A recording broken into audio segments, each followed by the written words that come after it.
Good morning. Thank you for attending our session today. We have Dr. Wahler with us from the University of North Carolina, Charlotte, where she is the director of the School of Social Work. As many of you know, the State Library allocated a portion of our American Rescue Plan Act allotment dollars, known as ARPA, from IMLS, the Institute of Museums and Library Services, to conduct a psychosocial needs assessment in Iowa Public Libraries, which took place in 2022. As many of you know, with that, she visited, she did surveys. There was just a real variety of ways to gather data and information, and she has compiled that. And so today is a discussion of those results of the needs assessment. She'll include her recommendations and then the next steps that we're actively trying to pursue here at the State Library. Thank you, Dr. Wahler, for joining us today. Thank you so much for having me. I'm happy to come back and talk about the information we learned from this needs assessment and then what we're doing with this information now. So there will be a chance at the end for people to ask questions. We also will ask all of you who are participating, if you have thoughts on our plans and what we're doing, please feel free to share those. We want to hear from you to make sure that what we're planning and what we're doing meets the needs of the state. So a little bit about me. I'm going to talk about me, give a little bit of background about the needs assessment, and then most of the presentation this morning will be focused on the data from the needs assessment and then the recommendations and next steps.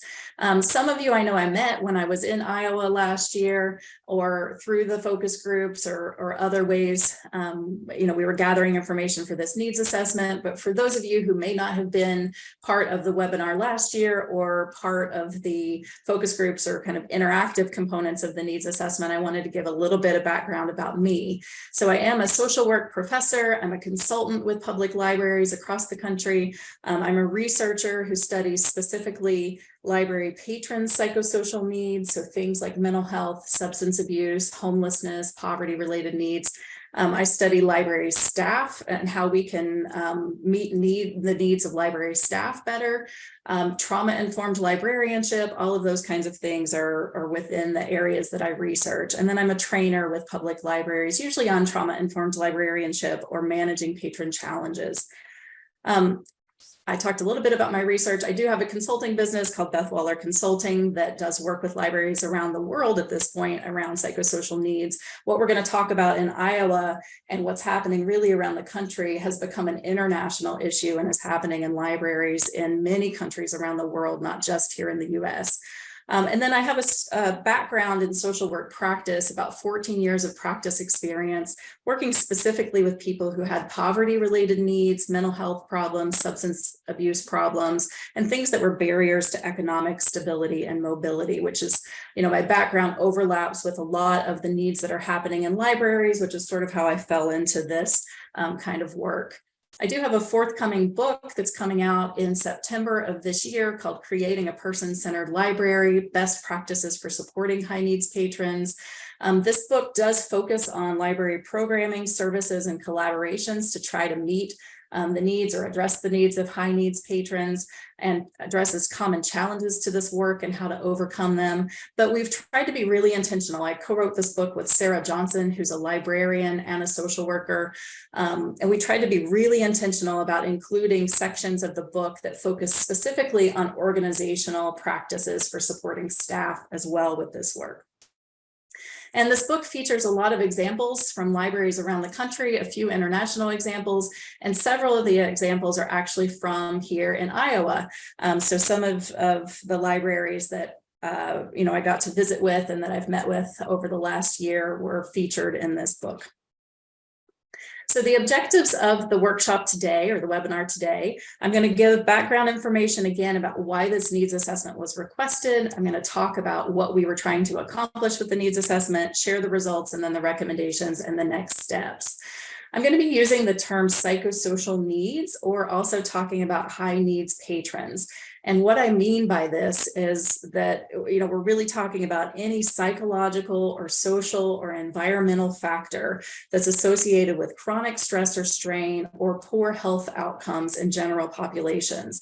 So psychosocial needs do include things like social isolation, mental health problems, substance abuse, poverty-related needs, housing instability, food insecurity, things like that.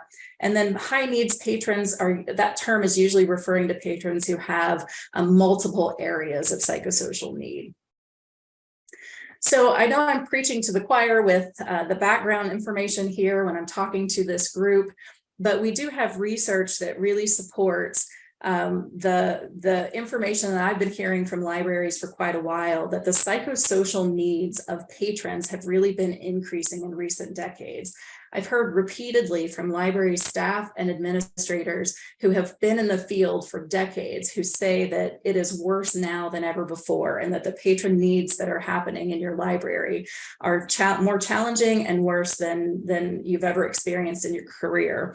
And the research does support that really over the last decade, we've seen a significant shift in a lot of societal things that have happened that have led to increases of people with some serious and complex psychosocial needs visiting libraries regularly and repeatedly. The top areas of patron need that we see are homelessness or unsafe or unstable housing, mental health challenges, substance use and overdose that's happening in libraries, and then poverty-related needs. It seems like it might be sort of common sense, but the research also does support that libraries who have a large number of patrons experiencing homelessness also have more patrons that have some of these chronic and co-occurring needs like mental health and substance use problems, that patrons who have housing instability or are chronically homeless are more likely to have these other needs as well compared to patrons who have more stable housing. These needs have been increasing because of the COVID-19 pandemic and are expected to continue increasing over these next few years due to the fallout from the pandemic and the current ongoing pandemic. Most of the existing needs assessments that are reported in the literature are from urban or suburban libraries. Urban libraries in particular have gotten a lot of attention nationally, and we really need more research on rural libraries. And then this study this needs assessment actually looked specifically at the needs of rural libraries as well, compared to suburban and urban libraries. There are a lot of local and national issues and challenges that have led to this increase in patrons who have these kinds of complex needs. One is just that over the last few decades in our country in particular, and really again in other countries around the world, we've seen a pretty rapid growth in the number of people who are experiencing homelessness and sometimes also co-occurring mental illness, chronic mental illness. Not everybody who is experiencing homelessness has a mental illness, but we do see more mental illness in that population than in people who are more stably housed. We also have national shortages of mental health treatment, especially affordable mental health treatment for people who have lower incomes or may not have insurance. We have a shortage nationally of emergency housing, and we have shortages nationally of other supportive services like job placement assistance, substance abuse treatment, medical treatment, things like that. We also, especially over these last few years, have seen a dramatic increase in the cost of living. I know all of us in this webinar today feel the pain when we go to the grocery store or the gas pump. Like just costs of everything have raised considerably, but wages have been really stagnant in our country for a long time. We also have seen an increase in municipal statutes around the country that have criminalized homelessness. So all of these things I'm mentioning have led to greater numbers of people in our communities who have these kinds of challenges, greater numbers of people who are having serious poverty-related needs. And as these municipal statutes have increased, which prevent people from panhandling, prevent people from loitering on the street in a public place, or from sleeping somewhere public, these kinds of regulations have pushed people experiencing homelessness in places like libraries that are safe places for them to go during the day, where they won't run into law enforcement or be violating some kind of criminal statute. And then again, we've seen an increase just in general poverty-related needs in our country, both pre-COVID and then even more after the beginning of the pandemic. In Iowa in particular, you all have a significant shortage across your state of healthcare, especially healthcare for, again, people on the lower end of the income spectrum. You have a considerable shortage of mental health care providers across the state, and not enough providers for the need and the population that you have in Iowa. You also have a significant shortage of affordable housing options, so that people, again, are becoming homeless because they can't afford housing, or people are paying for housing, but at the expense of other things. They may not be able to afford their medication or their food or other kinds of needs. So all of these things impact who is coming in the library, what kinds of needs they have, and what they might be asking you for help with, or what they might be displaying symptoms of when they're in your space. Again, I'm probably preaching to the choir here, but we do have a growing body of literature that has looked at how these changes in patron needs have impacted staff. And we know that library staff, again, nationally and even internationally, are experiencing a great deal of strain. The work has changed over the past few decades. Staff are often not trained or qualified to assist with the levels of need or the types of needs that are happening in libraries. We also know, and I see this in every needs assessment I do, that there is sometimes a conflict even in the same library about what the role is of staff with these needs. There always are some staff who feel like they should be doing everything possible to address these kinds of needs, and there are other staff who feel like this is outside the mission or the scope of the library. And anytime you have that tension or that lack of clarity about somebody's role, that really increases the strain and stress for staff as well. We also know that this is causing strain, these patron needs are causing strain, because as you have more patrons coming in your library with these kinds of high needs or complex needs, they often take a great deal of time. So you might have a small group of patrons who take up a lot of staff time and then cause strain trying to meet the needs of other patrons that are coming in the space as well. We also have seen a growth in violence. So all of these other things I've been mentioning, we're actually seeing internationally in public libraries. The violence piece really tends to be mostly an American challenge at this point, but we're seeing a growth in violence that's happening in libraries, and many staff are reporting being fearful for their safety or the safety of other patrons due to people coming in who are volatile or who might be threatening violence or actually committing acts of violence in the library. And some libraries have to frequently call police or for emergency assistance. There's strain associated with that as well. Most library workers don't want to call police. They don't feel good about calling police on patrons.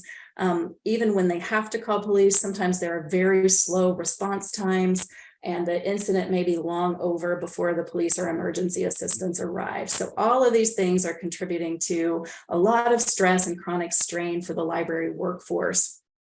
And then we also have had a growing number of recent studies that have looked at library worker trauma. And we know that frontline workers in particular from all types of libraries, rural, urban, and suburban, report high rates of trauma from workplace incidents, and things like verbal abuse, physical aggression and attacks, or threats of violence are contributing to that trauma. These incidents have increased since the beginning of the pandemic, and some library staff experience symptoms of PTSD from workplace issues or the worsening of a pre-existing mental health condition because of work-related trauma that's happening. And then COVID, again, I've mentioned it several times, but COVID has led to a number of changes, including just changes in your job, where a lot of staff have less in-person interaction with patrons, have had to really figure out how to offer programming virtually, or there's been an increase in curbside services.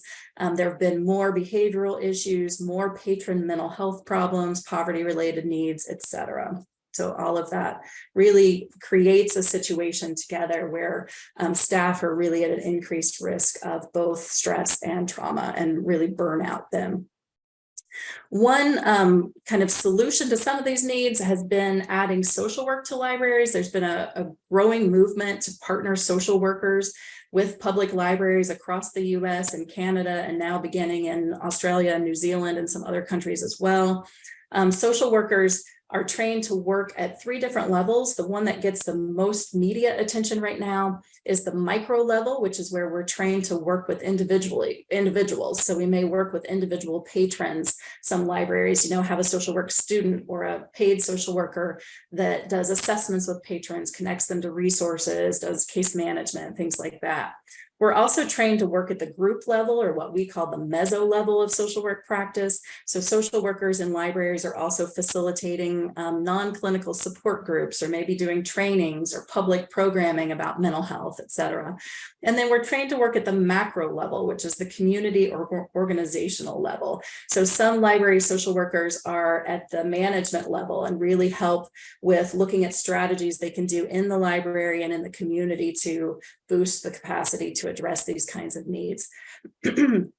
Overall, the early kind of evaluation literature on these collaborations shows that social work collaborations can help with staff support and wellness.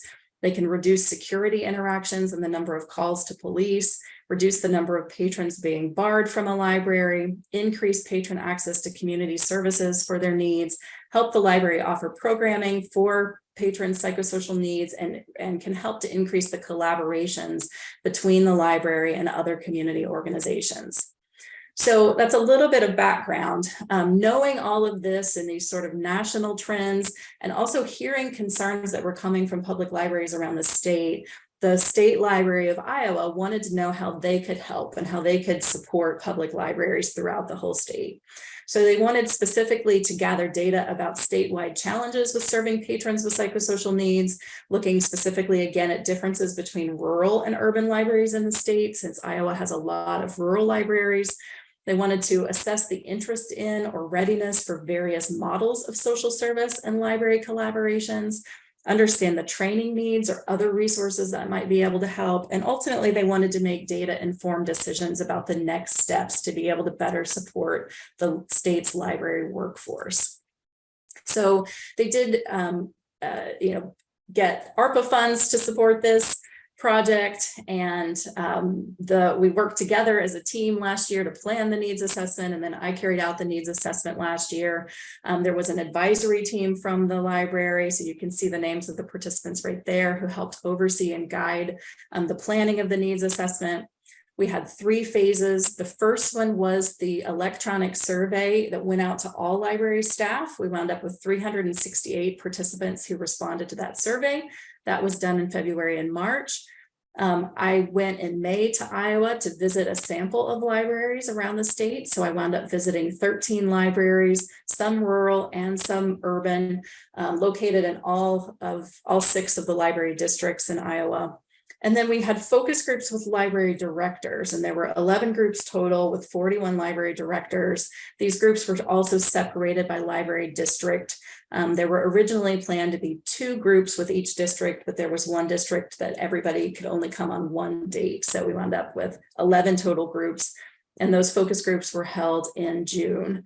And then the final report and recommendations were given back to the State Library Advisory Group in September of 22. So I'm going to talk about each phase and give you some of the data that came from each phase. This is a lot of information to throw at you, but hopefully I've picked out things that are interesting and relevant to all of you who are participating today. So of the 368 staff who participated in the electronic survey, 97% of those staff were public facing. There was a small group who said that they were not in public facing positions in the library. Almost 2/3 of the sample were from rural libraries, with just over 15% from suburban libraries and just over 21% from urban libraries in the state. And then you can see the breakdown at the bottom of this table for each of the 6 library districts. So there was decent participation from all 6 library participants. The most participants were coming from the central district of the state, and then the least were coming from the southwest district of the state. So staff who participated were asked a lot of different questions about perceptions of patron needs and barriers to addressing those needs. And I've picked out pieces of it because there's too much information to share today in this webinar. So the first table, and it continues on the second slide in a minute, is asking the overall perception of like what unmet patron needs you're seeing in your library. And if you look at the columns, so the first column is the area of need.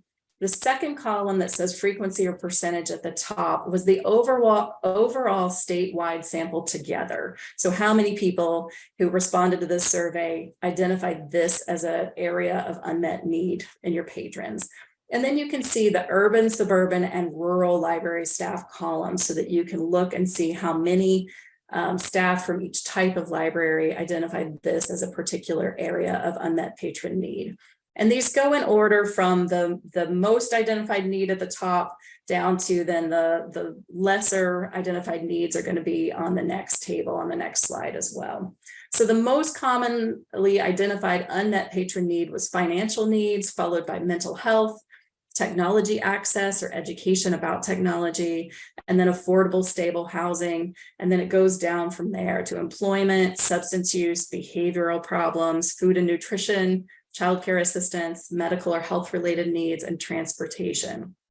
So for all of these, you can see that urban library staff reported these unmet patron needs more often than suburban or rural library staff. The one thing I want to point out here, though, it's not surprising that urban libraries see these things more in their patron population because urban libraries tend to serve larger numbers of patrons. So you serve larger numbers of people, you're going to have larger numbers of people who have unmet needs. There also are some things about urban areas that tend to draw people experiencing chronic homelessness and immigrant populations, et cetera. So it's not surprising that we see higher numbers of urban library staff who report this.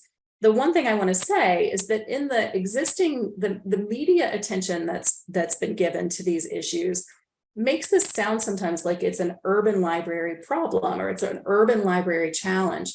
However, if you look at the suburban and the rural libraries, you will see that even though the numbers might be a little lower of the number of staff who reported these as unmet patron needs, there still are significant numbers of staff who are experiencing these patron needs in the library. So this is really a statewide challenge. These are statewide issues. These are library-wide issues. So it's not just an urban library challenge.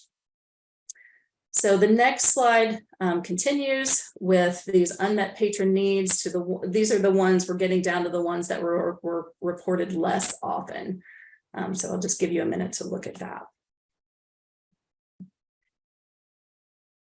And again, even with the ones that are the least often identified unmet patron needs, there still were significant numbers of staff who were seeing these unmet needs in your patron population. Oops. So my slide skipped ahead, sorry about that. So the next slide skipped way ahead, sorry about that. Just 1 second. Bear with me for just a minute here.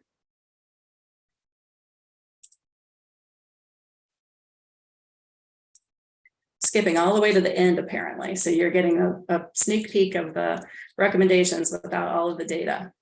So the next question that staff were asked was about which patron needs actually cause stress, because you might have a large number of people with a particular kind of unmet need, but it's not really stressful because it feels like staff know how to address that. It might be something that you already have programming or services to address. So this table, I think, is really informative about which ones are causing the most needs, or the most stress for staff. So we've got mental health at the top, followed by behavioral problems of patrons, substance abuse, technology, hygiene, anger management or conflict resolution, financial problems, et cetera, going down there. So for all of these areas of need, except the highlighted ones, urban library staff were more likely to say that they were experiencing stress because of these needs. The highlighted ones, though, are the ones where either suburban library staff or rural library staff were more likely to say that they were experiencing stress because of these needs. So for the rural staff, you can see that they were more likely to feel stressed about technology, trying to meet technology needs of patrons. financial problems. So there are often fewer resources in rural areas for financial needs. And then having safe activities for children was more stressful in rural areas than urban or suburban. For the suburban library staff, they were more likely to report that patrons' social isolation or social connection needs were stressful, or then employment-related needs were more stressful. The next questions asked about experiences of violence. So staff who participated in this survey were asked whether they had ever experienced violence in their library, and then how fearful they were of violence occurring. About 80 people who responded to the bigger survey did not answer these questions. So only 281 people responded to these particular questions about violence.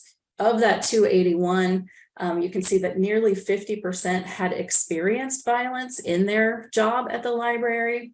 And again, you can see some differences here between urban libraries and then suburban and then rural. So nearly 80% of the people participating from urban libraries had experienced violence at work in the library, and just under 35% of people in rural libraries had experienced that. So we're seeing that more often in urban libraries in this sample, but again, it is happening in rural libraries. So I think it's also something we need to address for all types of libraries. And then when we're looking at fear of violence, a small percentage were very fearful of violence, but over half of the whole sample said that they were somewhat fearful of violence happening in their job at the library.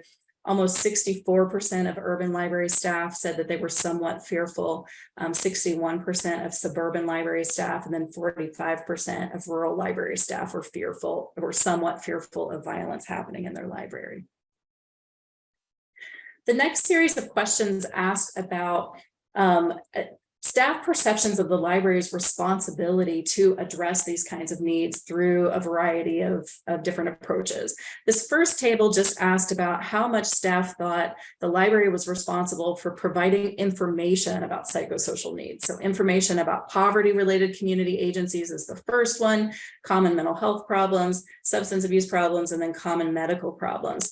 Staff were asked to respond on a scale of 1 to 5, with higher scores meaning they felt the library had more responsibility to do these things. So these are listed in this table from most to least when we're looking at the whole sample. So staff felt like, overall, all 4 of these about providing information about psychosocial needs were all rated between a 3 and a 4 for the average score. So at least a moderate amount to a lot of responsibility to provide information about these kinds of needs. The next table shows what staff thought about the responsibility of the library to offer services for these psychosocial needs. Same scale, 1 to 5, with higher scores, meaning higher perceptions of library responsibility. So the first one is about offering referrals to community resources for these kinds of needs. This was the highest with a score of 3.74 on a scale of 1 to 5. And then it drops down below 3 for the rest of them. So assistance applying for public benefits like food stamps, Social Security, et cetera, hygiene items for people who are experiencing homelessness or poverty, winter items like coats and gloves for people who are in poverty or experiencing homelessness, and then food for people who are experiencing homelessness or poverty. So you can see how the scores drop down there. The next table shows perceptions of the library's responsibility to provide programming about psychosocial needs. So workshops on community resources, workshops on how to access public benefits, budgeting or finances, mental health problems, common medical problems, substance abuse problems, and then support groups in the library space. So these scores are a little lower than the other tables, but we started with a 3.3 as the average for the full sample for workshops on community resources, over a 3 for workshops on how to access public benefits, and then it drops below a 3 for the average for the other ones. And then this next one is staff perceptions of the responsibility of the library to allow certain activities to happen in the library space.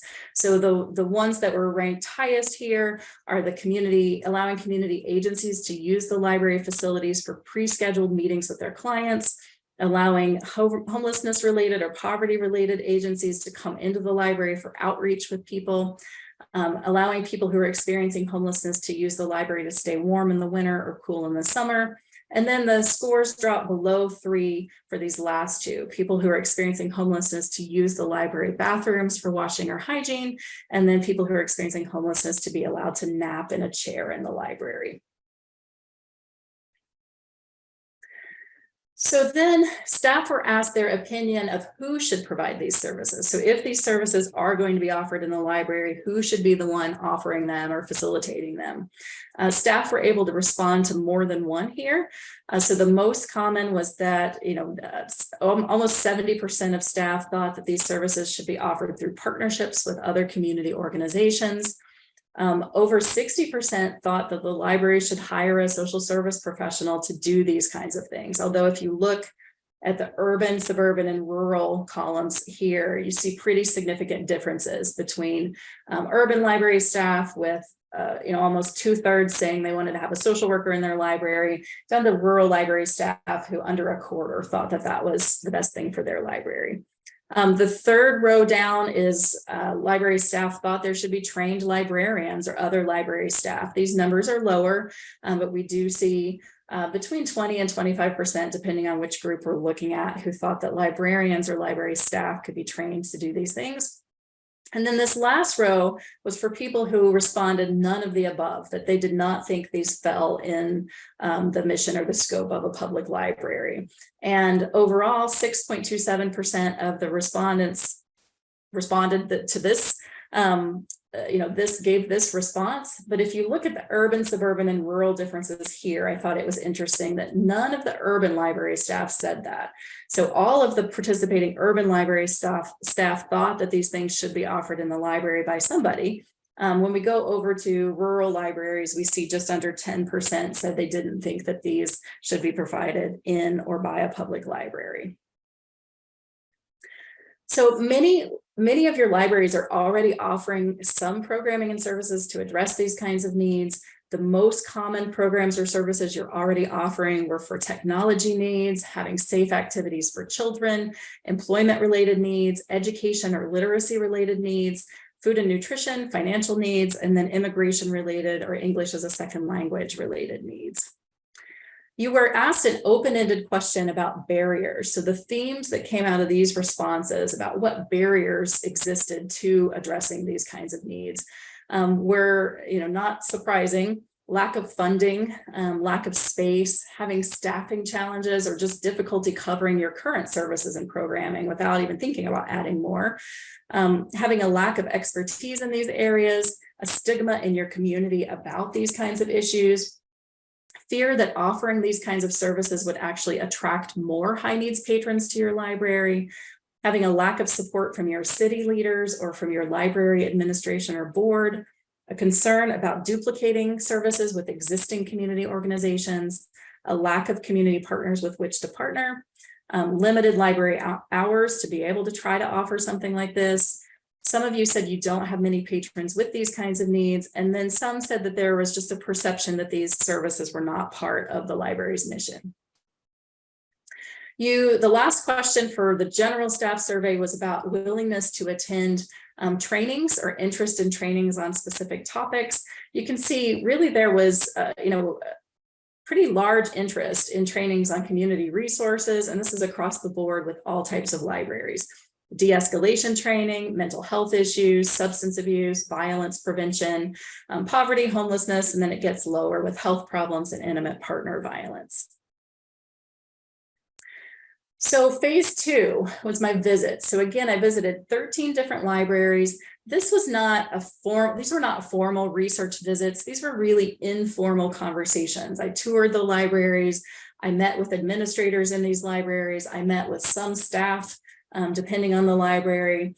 We had conversations about the challenges they're facing, how the state library could help, but these were really sort of informal conversations. I just took notes and pulled together some themes. So the themes for these visits were every single library expressed appreciation for the state library's interest in this issue and really appreciated that the state was trying to address this in some way. The administrators I spoke with, by and large, every one of them expressed concern about how to best support their staff, try to retain their workforce, and keep them safe. And administrators were concerned about both physical safety and psychological safety. And I know sometimes when I talk to staff worry that their administrators aren't hearing their concerns or don't understand the concerns. My experience with the administrators that participated in these visits and in the focus groups were that administrators are hearing these concerns, but sometimes just aren't sure what to do. But they were very concerned about their workforce and their staff and taking care of their staff. The staff I met with expressed stress, burnout, psychological distress. I heard staff talk about their own mental health concerns sometimes from their work. Some staff were really open about unhealthy coping mechanisms they're using. And again, like people are experiencing chronic stress with no way to manage that somehow. Participants reported few available mental health supports. This is a quote from one of the people I talked with who said, "We're here to help everyone else, but who is here to help us?" Staff talked about trying to see a therapist, but the therapist didn't understand what work in the library really was like. I talked with people who had tried to access their EAP and again found that the EAP was insufficient or that their concerns were minimized by a mental health professional who had no idea what a modern library looks like and what kinds of challenges you're facing. Many libraries had tried to develop partnerships in their community with community partners or with universities to try to help address these needs, but had had trouble with these falling apart or not being successful, or the partner not really engaging back. And many people had heard about social work in the library, but were unsure how to develop these partnerships or how to develop them in a way that would work for their region and their library.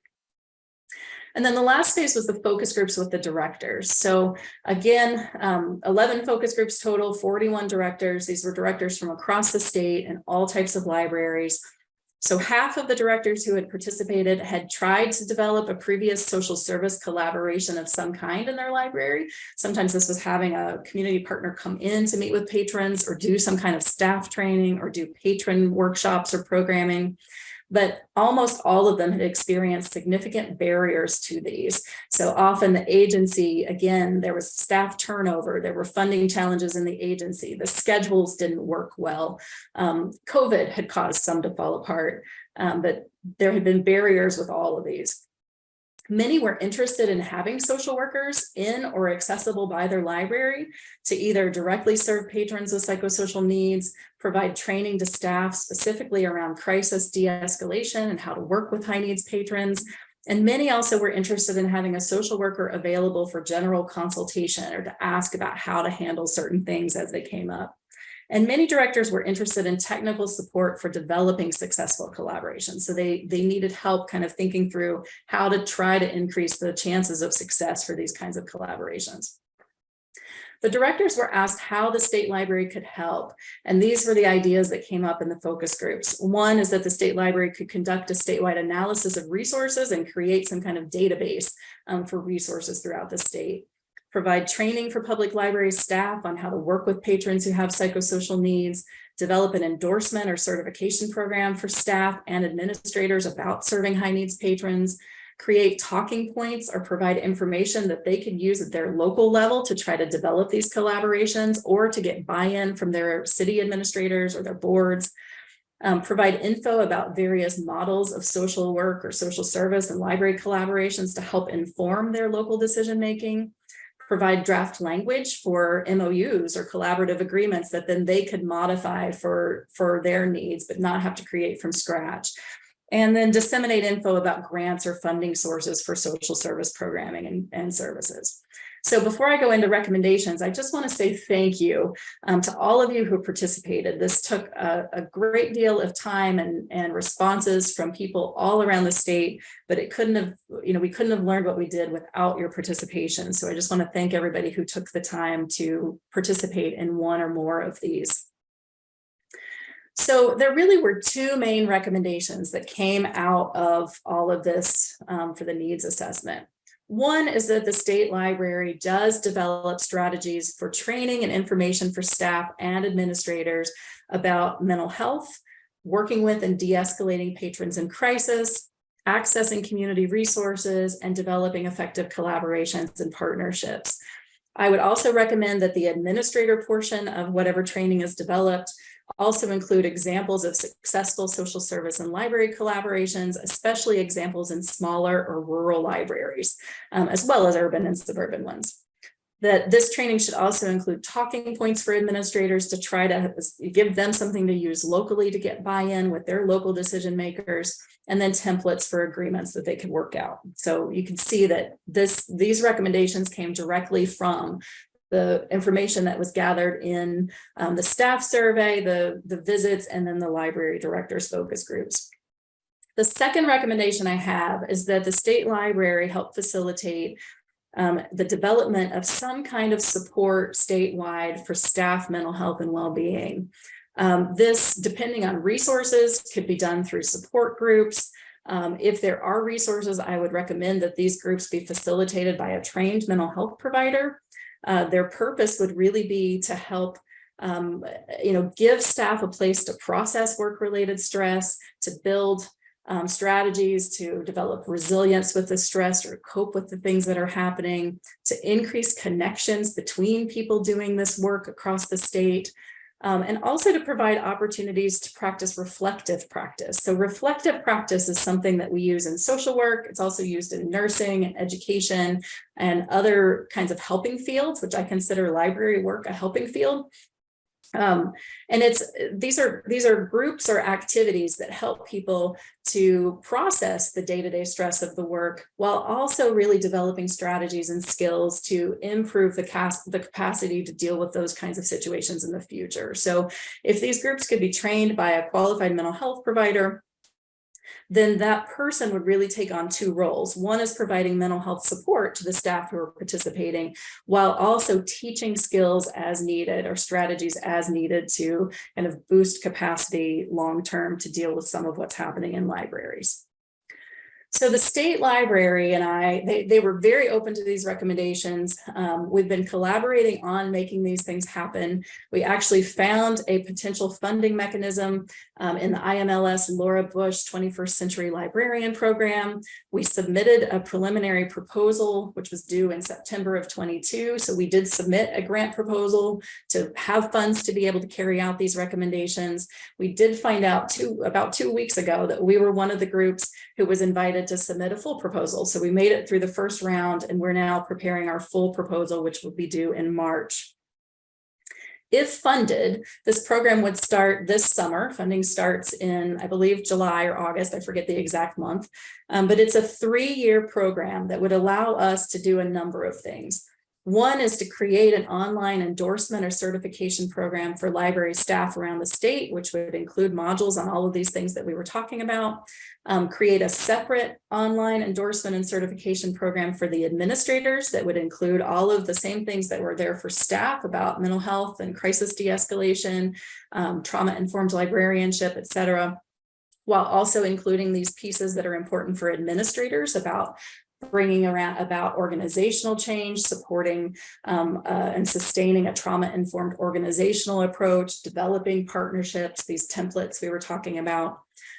This grant would also allow us to provide mental health first aid training across the state, which is an evidence-based training that's being used in lots of different areas, but libraries are one group that have found this really helpful for knowing how to identify a mental health crisis and then handle it when it happens, and how to help somebody. And it includes mental health and substance abuse. So this grant would allow us to provide these trainings across the state as well. This grant would also allow us to offer support groups for library staff, which would be facilitated by a professional social worker who would be trained specifically in contemporary public library challenges. We would make sure that the person facilitating the groups is aware of the day-to-day challenges of this work. Throughout all of these steps, we would be conducting an evaluation, what we call a formative evaluation, to get ongoing feedback from everyone who's participating about how well each strategy is working, what are the essential components, is there something that that could be taken out, et cetera. We'll be learning from all of you about what's working and what's not. And then in the end, the idea is that we will create a toolkit that we can disseminate across the country, that could then other states and regions could adapt this for use in their part of the country. And pending outcomes of the project, the state library has already begun exploring avenues for continuing the funding. So if our evaluation shows that these things are helpful, they're already planning and looking for strategies to be able to sustain funding for this after the grant ends. So now we've got about 15 minutes. I know we wanted to ask if any of you have questions. We also wanted feedback from any of you or your thoughts on this plan. So we just want to open the chat for anybody who wants to either ask a question or share your thoughts about the plan that we're discussing. Dr. Wahler, I've been looking at the chat as things have been coming through. I don't see any specific questions really just yet, although the question is, can we get your slides? They want to look at the data in more depth. And so yes, we will post the recordings. And yes, and I can send you the slides. Yeah, fantastic. Let's see here.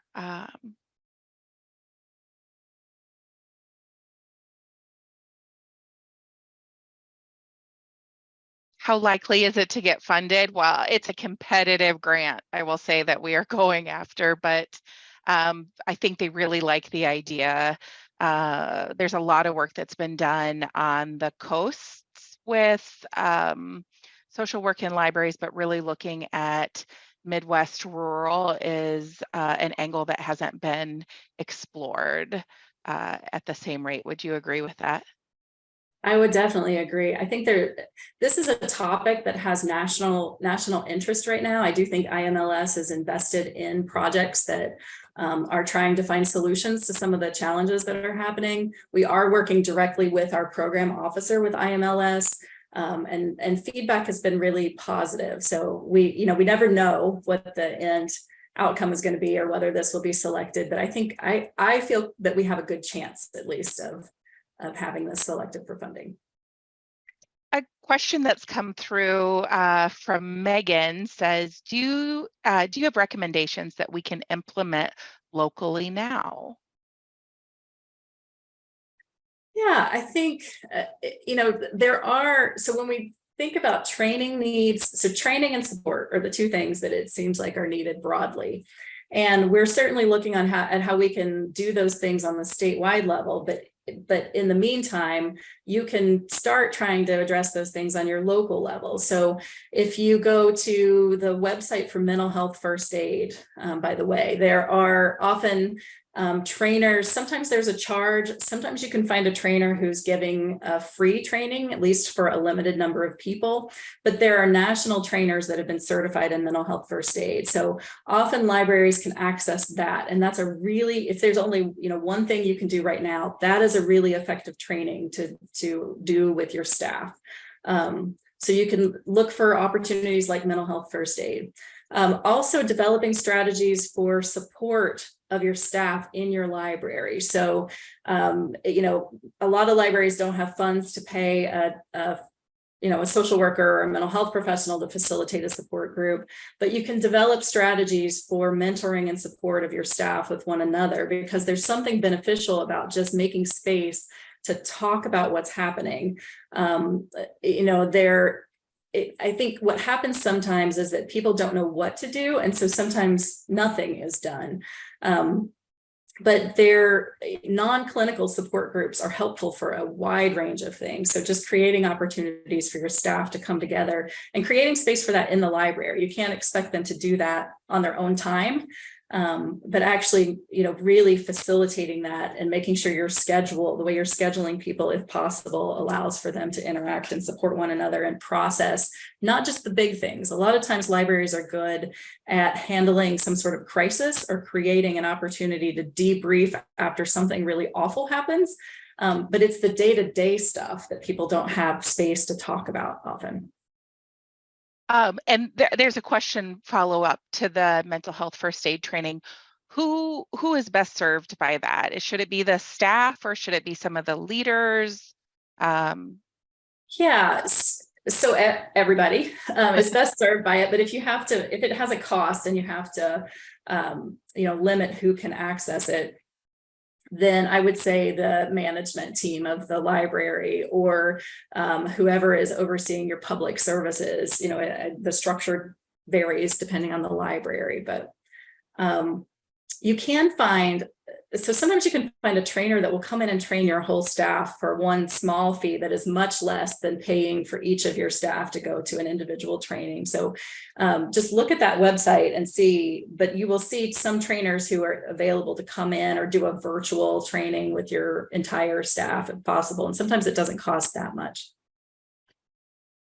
An additional question that follows along the lines of what can we do with our staff now was a question about the reflective practice. If you could talk about what resources are out there if they want to get started with some of that now. Yeah, I was trying to see if I had some book. I was trying to see if I had the book.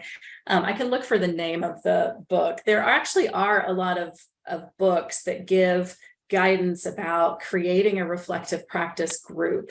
Some of them are targeted specifically for mental health professionals. You want to stay away from those. I would look specifically for a reflective practice guide or book that is targeted more for a general or varied kind of audience. Sometimes the healthcare focused ones are a little bit more general. And I'll see if I can find a specific book, but there really are guides that have activities you can do. And again, if you only have limited time, like the idea is just that you create space for people not just to vent about, sometimes everybody needs time to vent. We're not trying to take away the time to vent about what's happening, but it's really more about breaking down what happened in that incident. And again, we're not talking about some big crisis. We're just talking about like day-to-day interactions. So what happened in that? How did that impact you personally? There's a lot of time spent reflecting on what your personal reactions were to that, and then how you responded, and how that may have shaped what happened in some way. And then really identifying some decision points or key points when maybe if there had been a skill that person knew, there could have been a different approach or something. It's about venting and processing and all of that, but also really reflecting on what is needed to be prepared for those things in the future. Thank you. Just kind of looking through some of the questions here. I think we're addressing quite a bit of them. Looks like there's been a lot of chat back and forth about mental health first training. How do we get some of that implemented? How do we convince our leaders that we need it? And then, but overall, it looks like people who have experienced the training said it was helpful. I do have a question here. A comment asking if we'll address that there's this idea that we have these dangerous individuals within the library, and how do we reassure the public that the public library is still a safe place for staff and for those who just want to come and visit? How do we reassure them that we're still a safe space? Yeah, there's a lot of stigma about people who are experiencing homelessness or people with substance abuse problems or people with mental health problems. And there is this perception that people, especially people with some sort of chronic mental illness, are dangerous. And really, the research does not support that. Like, yes, there have been some incidents where somebody experiencing mental illness has been violent towards somebody else, but they're actually more likely to be a victim of violence from somebody else. And so, yes, I think in the modules we're talking about, the training we're talking about, we will address that.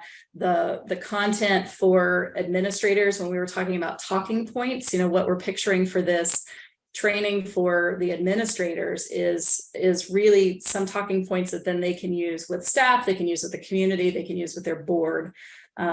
Because most of the time, the people that everybody are scared of are not really the most dangerous ones.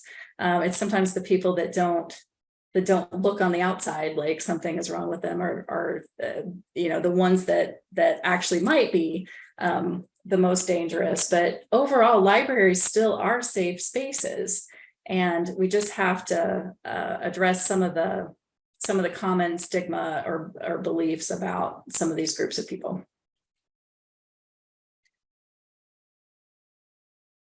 I think so far that addresses the questions that have come up through the chat. We'll give this just another minute or two. Let's see.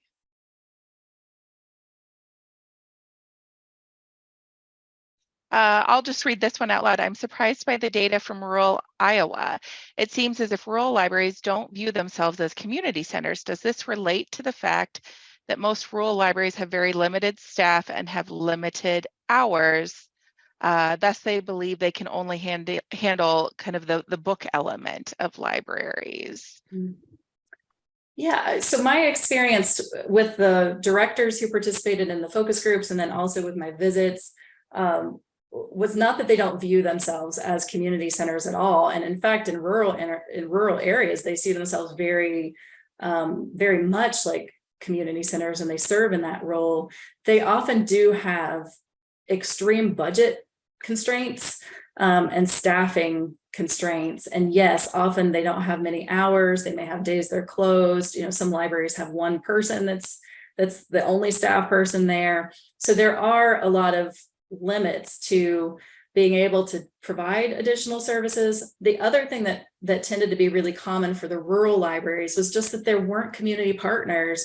So we can't, I don't want to send the message that libraries should do all of these things and be all things to all people. Libraries often do these things by developing partnerships. But if you're in an area where you don't have any partners or many partners, or there's one community agency that serves 10 counties, there's really nobody to partner with. So I think those were the challenges. It wasn't that they didn't view themselves as community centers. There just were all of these other barriers that were very real barriers to providing these kinds of services there. I just see just a chime in, like, absolutely, yes, right. What you're saying resonates. Yes, well, and homelessness for sure. That homelessness looks a little different in rural areas than it tends to in urban areas. The urban areas are the ones that typically have the larger homeless shelters, may serve more people who are chronically homeless, who might travel from city to city sometimes by public transportation. In rural areas, there's often still homelessness, but there are people who are couch surfing or staying with friends and family, and it just looks a little different. But homelessness, the mental health problems are still there, the poverty is still there, the same barriers, but the homelessness piece looks a little different in rural versus urban areas. So as the homelessness, as we talked just a little bit about that, the question has come up about Ryan Dowd. I think a lot of people are familiar with him and his training, and just some of your thoughts on his trainings and how that applies to libraries. Sure. So Ryan, I've met Ryan. I've read his book. I've seen some of his trainings. I know a lot of libraries have experienced a lot of help or benefit from what he provides. He and I have a little bit different approaches. He's not a social worker. His experience comes from, he worked for years as the director of a large homeless shelter. He still works part-time with that shelter. So we have a little bit different approaches. I know many libraries have found him to be very, very helpful and to give strategies to trying to address some of the challenges and to try to de-escalate things. And I see some people commenting that they feel like he's been really helpful. So there's a question in there too about, is the state library looking at a subscription to Ryan Dowd? No, at this moment that we are not, but we are looking to expand our partnership, our contract with Dr. Wahler, if we can get the funding in place and create a toolkit, through trainings, through talking points, through agreements, through endorsement ideas to create a program that could be replicated in other states. So not necessarily taking what he's doing and incorporating it into everything we're doing, but to say, what we want to end up with is an end product that is a toolkit that others could use in rural America, or Midwestern America. Mm-hmm. So that takes us up to 11 o'clock, which is the time that we had allotted for today. Thank you so much for joining us today and all the work that you did on this needs assessment. We are grateful to you for that work and presenting it for us today. And then we will be working to send out the recording and some slides so that you can take a look at that in more depth.